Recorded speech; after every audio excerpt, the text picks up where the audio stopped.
So many online loppers are busy rallying against pornography, blaming it for all sorts of ills, including being a factor in declining total fertility rate. Now, I'll address that in a series about demographics and fertility in a few days, and spoiler alert, that analysis is wrong.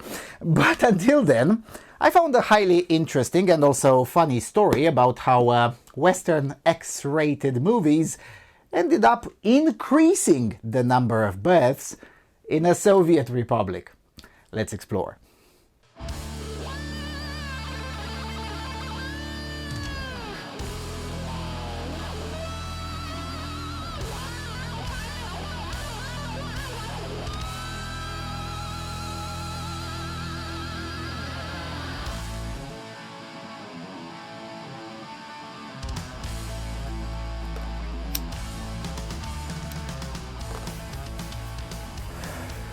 Hello everyone and welcome to the Freedom Alternative.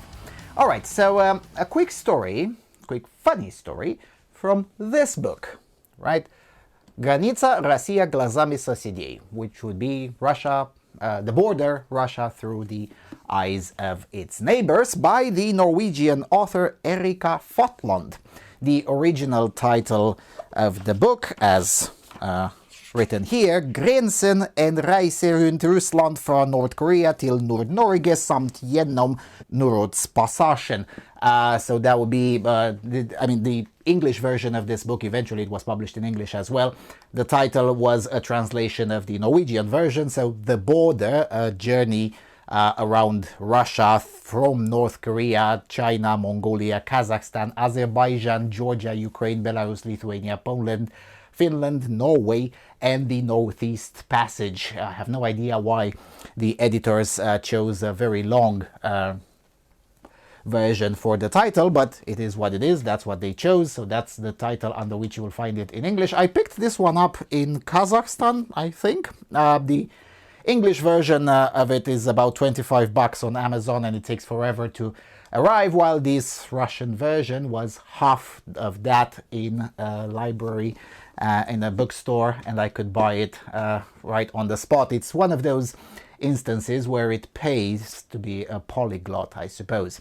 It's a really good book, written in a first-person blogger researcher style. I probably like this author because not only she writes about topics that I'm interested in, but she writes in a very similar style to me and the way I would prefer to be told stories, namely with less details about the scenery and the clothing, and a lot more details about the politics, the systems around it, and the people, and especially regular people. So that's why I probably like Erika Fotland so much, especially her writing on Russia. So the author, as the title implies, quite literally went around Russia, and the whole book is a stream of short stories from every step of the way. And this is where I found this little gem.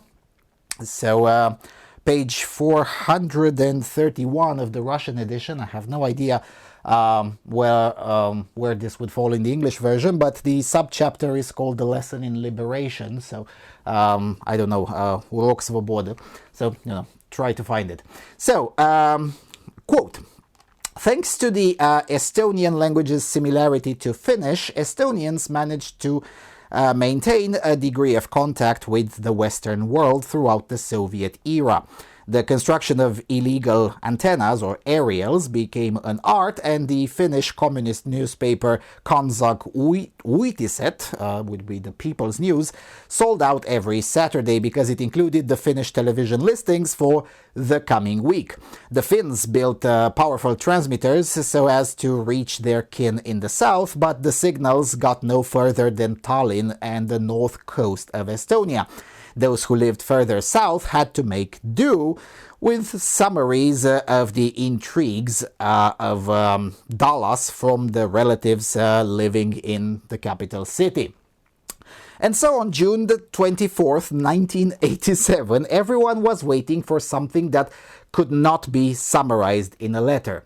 There were unusually long queues into the city from very early morning that day. According to the television's listings in Kansak Uutiset, that evening the Finnish state channel was going to show Emmanuelle, the erotic French film from 1974. The film is about a French diplomat's wife in Thailand. She is bored at home as her husband is always at work, and to distract herself, she has a number of sexual relationships with both men and women with the blessing of her tolerant husband. The husband eventually orchestrates a meeting between Emmanuelle and the older, experienced Mario, who takes her under his wing and introduces her to the more advanced mysteries of eroticism. There was not a parking space to be found in Tallinn that Wednesday evening, and the streets were quiet and deserted. A blue flickering light emanated from all of the apartment windows. In living rooms across the capital, grandparents, aunts, uncles, neighbors, and school children sat glued to their television sets in order not to miss this rare insight into the lives of French diplomats' wives. A remarkable number of children were born 9 months later in the Soviet Republic of Estonia. Close quote. So in Estonia, at least, the legacy of French erotica Emmanuelle lives on to this day, and I mean that quite literally. I mean, check out this graph. That peak over there that you see on the upper left of the graph, that is the birth rate for 1988. To this day, that is the biggest in recorded history for the tiny Baltic nation. Now, in addition to wanting to tell you this cute little story, and of course to shill this book, full disclosure, I never met Erika Fatland, and I probably disagree with most of her politics, but her work on Russia is solid, so I'm shilling this book because it's a good book. But in addition to this, the purpose of this video is to also introduce you into the mood for the upcoming demographics and fertility series and the tone of that series. The tone being that fertility and fertility rates are often random, a lot more random than anyone is willing to admit. Pronatalists and antinatalists alike, they like to talk a lot about grand unifying philosophies that explains how the line goes up or down, respectively, because their philosophies are or are not enacted. Meanwhile, in reality, a country had its best fertility record in its history due to pirated Western porn watched in the family with the children as well.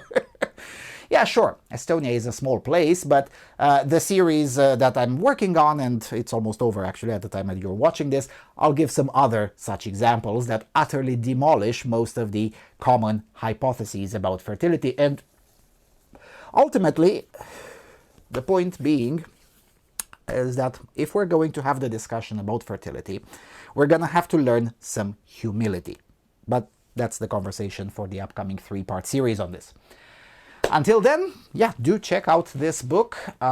You'll sure find it. I'll leave some links in the low bar if you're curious about how Russia is being perceived through the eyes of its neighbors. The book came out in 2021. Most people got to read it in 2022, so it's very recent. But yes, it doesn't include the perspectives concerning the recent escalation in the Russo-Ukrainian war. But anyway, send me to the cartels.